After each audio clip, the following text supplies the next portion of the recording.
Hi guys! Welcome back to my channel. So for today's nag-maintenance yung ating box. So tatanggalin lang natin tong box, then lilinisan.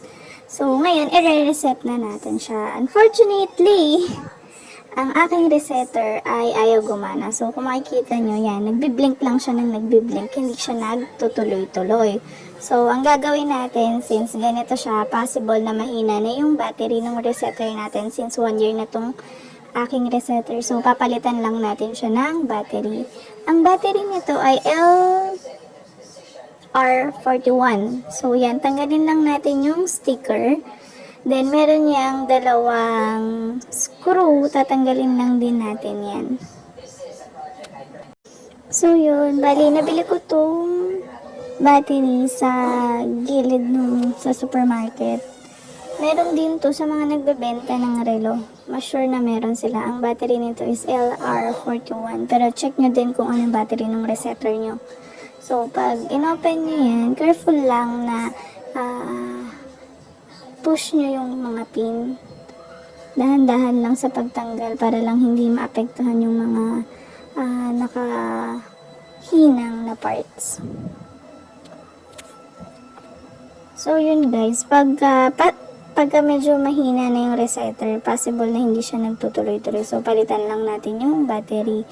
Pero check nyo din kasi baka mamaya hindi lang pala sa battery yung problem ng resetter nyo. Pero yung sa akin kasi is battery lang since 1 year na nga tong resetter na to.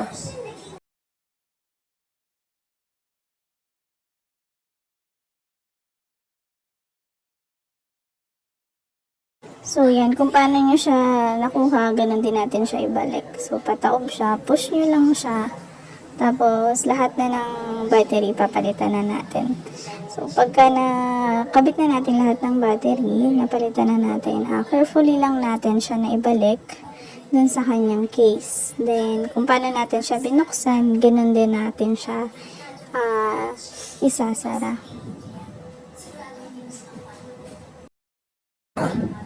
So, yun, pagka nabalik na natin to lahat, yung mga screws and others, itatry na natin siyang gamitin ulit sa ating workforce na maintenance box.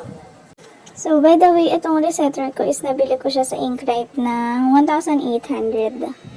So, yan, okay na siya, try na natin. So, yan, nagpupula pa siya, wait lang natin siya na mag-finish yan. Green na. Thank you for